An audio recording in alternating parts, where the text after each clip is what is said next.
We're not done with the recapping, boys. Let's talk a little bit about this past weekend's Bellator 298. It went down at the Sanford Pentagon in Sioux Falls, South Dakota, headlined by Logan Storley and Brendan Ward. Brennan. Brennan, my bad. And Logan Storley gets it done by TKO. The official time, 4 minutes and 5 seconds of the second round.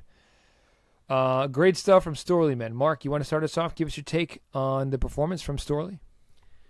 Broke my heart. Yeah, I'm going to start with Ward, actually, because he looked fantastic early. Like, I was amazed at how good he was looking early. He was snapping the jab. He clipped Storley with a nice right. He was stuffing takedowns and threatening with the guillotine. Like, it was all going right for him out of the gate. And once we hit, like, a couple minutes in, I was like, wow, is this about to be, like, a breakout Brennan Ward performance?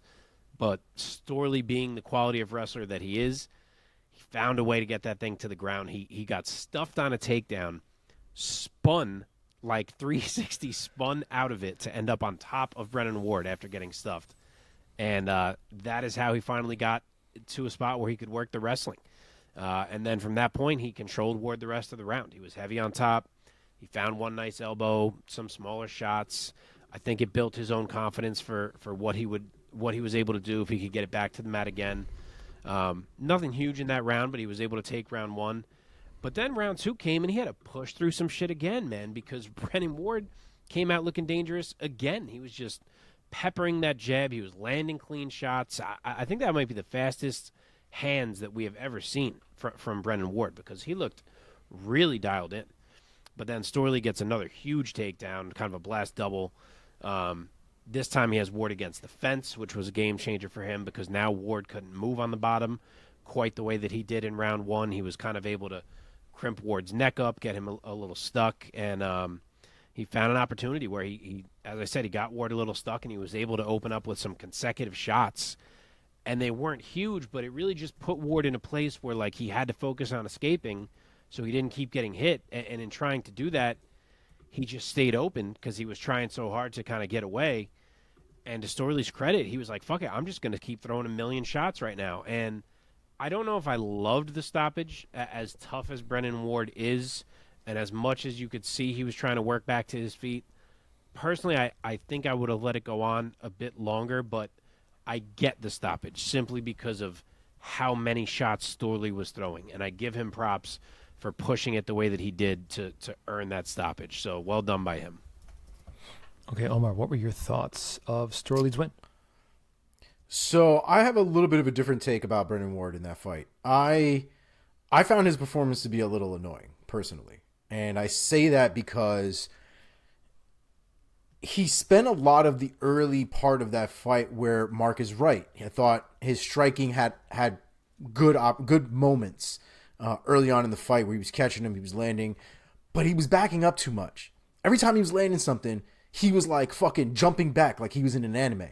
Like, where's the consistency? Where are you pushing forward? Because at some point, if you're worried about Storley's wrestling to the point where you don't think you can take him down, or you don't think you can keep him off you, or you don't think you can hang with him on the ground, to me, then there was no point in taking that fight. Storley is going to shoot on you. That is a 100% fact. There is no handicapper in the world that's going to make a bet that Logan Storley shoots 0 takedowns in a fight. It's not going to happen, right? So if you know this, you kind of have to adapt your style for it a little bit. And I can understand to a certain extent the jabbing and the crossing and then and stepping back so that you give yourself the distance so that Logan Storley can't shoot. That's all well and good. But then don't be mad that Storley isn't coming at you.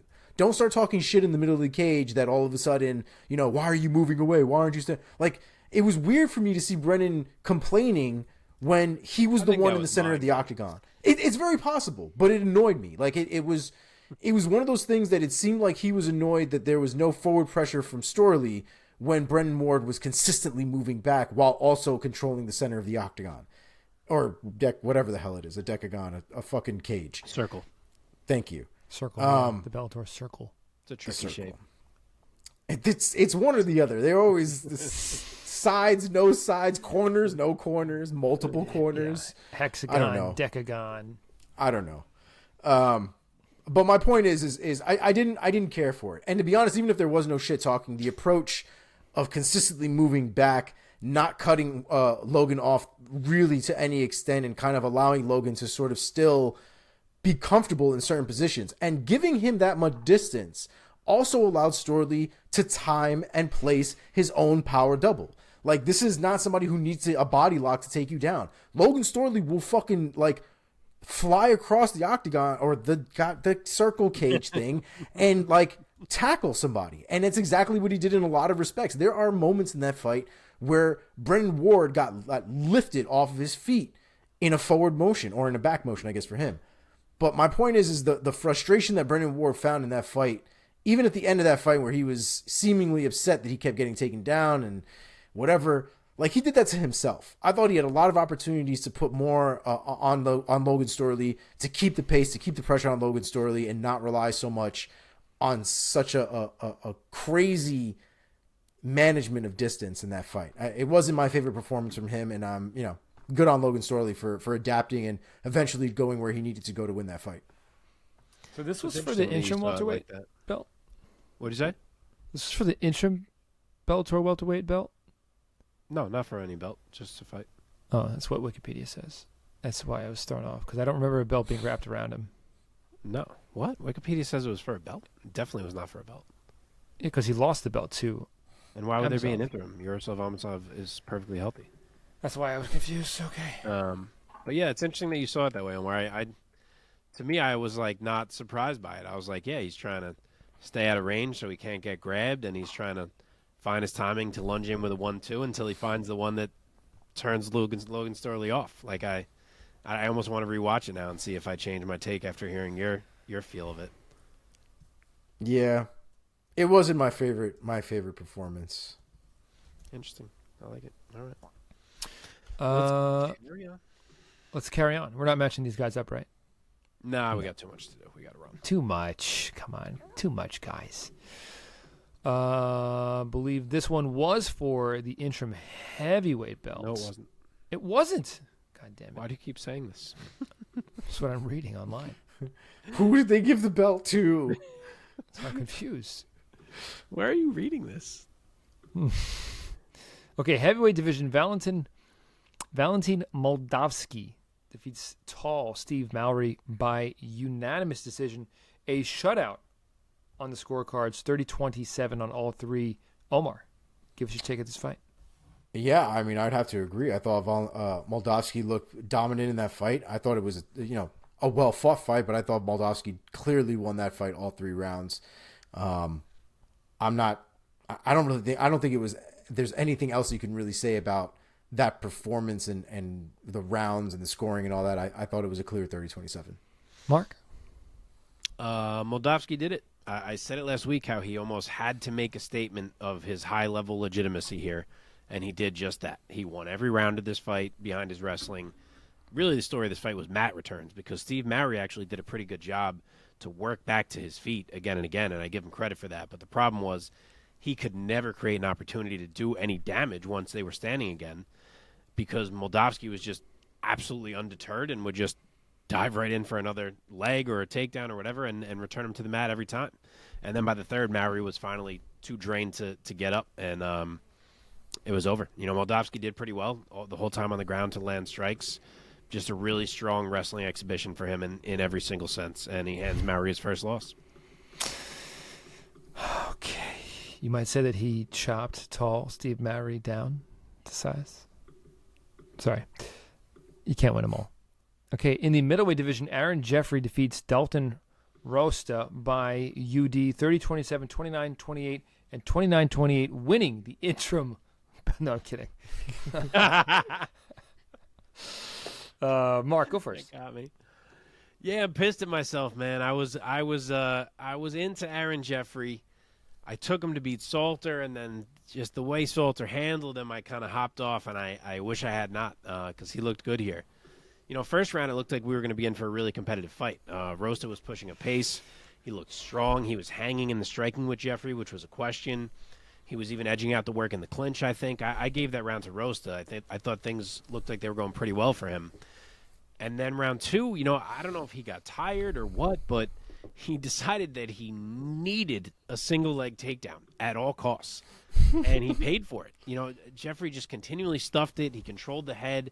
He sprawled to land some nice shots to the head, and Rosta just kind of sat there and kept hanging on to the leg. And then in round 3, he did more or less the same exact thing. Just completely baffling. I don't know if it was a cardio issue or just that he wasn't used to meeting the kind of resistance he was meeting from Jeffery, and he's not used to these big fights yet, and he couldn't figure out how to respond, and he was like, well, I can stay relatively safe with my fucking head down here. I don't know. But it was tough to watch if you were in Rosta's corner because you had to be like, what are you doing right now? So, and I don't want to take anything away from Jeffery either because it was great to see this from him after the way that Salter controlled him in the wrestling to be able to nullify the wrestling the way he did here. So he scrapped that fight out, did damage any way he could, and earned himself a big win. Omar? Yeah, to be honest, it gave me vibes of Diego Sanchez versus BJ Penn from Infinite ago. Yeah. I don't know if you remember that fight. For some yeah. of our younger viewers, you may not even know what I am talking about. But in this fight, Diego Sanchez was fighting at this point for the lightweight championship of the world. And it was at a point where, again, if you've seen Diego Sanchez recently, I can understand your skepticism. But let's be clear, Diego Sanchez at one point was kind of a monster of his time. And at this point, he was fighting for the championship against BJ Penn.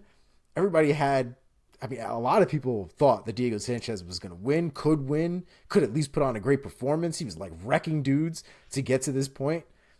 Spends 5 rounds trying to shoot for a single leg. Rips his head open because BJ Penn threw a shin at his forehead. It's one of the bloodiest fights of that era. It was. And Diego Sanchez is probably one of his, like, at that point, I think by far was the worst performance he had inside of the octagon. Yeah. That's not to say that's what happened to Rosta, but it does scream bits of shades of those decisions in that fight. But it was good on Jeffery, man. I thought the first round was close enough that had you given it to Jeffery, I don't think I would have argued with you about it. I agree. It was close for sure. Yeah, but I think rounds 2 and 3 I thought were obviously clearly Jeffery's. Okay, let's move on. James Gallagher gets the win by split decision over James Gonzalez. Omar? Yeah, man, Gallagher is a scrappy dude, and for that matter, so is Gonzalez. These boys came out to fight. I thought Gallagher had obviously more control, more positional control as well. I thought he was on top for quite some time throughout the entire fight, but also Gonzalez was still trying to make it interesting, still going for submission attempts, still trying to keep the fight alive and not necessarily just completely giving up position throughout that fight. But all in all, in the end, I thought Gallagher had a lot more, obviously, landed strikes, but also had more control overall. I thought that he definitely had banked 1 and 2 in my book. I thought once we got to 3, I think Gonzalez knew he was kind of shit out of luck if he didn't get something done. So he pushed the pace, he came out strong, and I thought he won round 3. But I thought Gallagher had already done too much by that point. Mark? God, I was more torn, man. This was another one of these fights that seemed to happen more often in Bellator somehow, where the debate of control versus effective striking really gets thrust into the spotlight because, Gonzalez definitely won round 3. Let's get that out of the way. Yep. He had a brilliant reversal into a takedown and then did some nice work from top to clearly win that round. But he still lost a 29-28 decision because James Gallagher spent basically the first 10 minutes of the fight on top of James Gonzalez. The issue is he really did nothing, like truly, truly nothing. He just kept burying his head and holding Gonzalez's arms and trying to kind of move his position. Like the strikes were few and far between. He just laid there and controlled them. And Gonzalez, he didn't do a ton either, or else this wouldn't be a debate. But he did land strikes from bottom. He tried to be active. So, the question is, does somewhat active striking from bottom that's not doing any damage trump complete control? And it's a tough call. I get why people want to give it to Gonzalez. I think gun to my head, I give it to Gallagher. Just 10 minutes on top is 10 minutes on top without anything super significant happening from Gonzalez. But I get why it's a debate. I get why the decision went the way it did, and I don't know if James Gallagher is going to be what he thinks he's going to be. I don't know how Same. else to say that. Same. Yeah, he certainly acts like he is a superstar. Yeah. And in some respects, he is. I'm sure in his community, at this point already, he's a big deal. Yeah. And that's no small thing, man. And he's probably making some nice coin at this point already. So, but I hear what you're saying as well. All right, last one. Sidney Outlaw. Unanimous decision over Islam Mamedov. Mamedov? I hate that one. I butcher it every time. I think it's both. It's just say both every time. Mamedov. Okay, Omar, go first. Yeah, I mean, like a lot of the night at Bellator here, this also came down to the wrestling and to the grappling. The fact is Sidney Outlaw was just better. He was better overall. He was better throughout the entire fight. I thought his control was significantly better. And Mamedov had moments in that fight for sure. But I thought when you look at the fight as a whole, you can't tell me Sidney Outlaw didn't dominate that fight. Yeah, this was wild, man. It's like Islam Mamedov just didn't show up. Like the typical Dagestani wrestling was completely MIA. I don't know if it was related to that stiff jab that he ate in the first minute that bloodied him. Maybe it stung him and he never came back from it, or that Outlaw was just simply the significantly better wrestler, which I did not see coming. I mean, 10 takedowns for Outlaw to 0 for Mamedov, I don't think was on anyone's bingo card. But Outlaw took him down repeatedly. He controlled him. He really dictated the fight. And, that said a lot about Outlaw's grappling. And it was a needed bounce-back win for him, too. So, well done by him. And if you scored the Mamedov-Bendo fight last year for Mamedov, which he did lose it by split, but a lot of people had it for him. If you take that aside, that is Mamedov's first true loss since 2009. So, really well done for Sidney Outlaw. Yeah, man.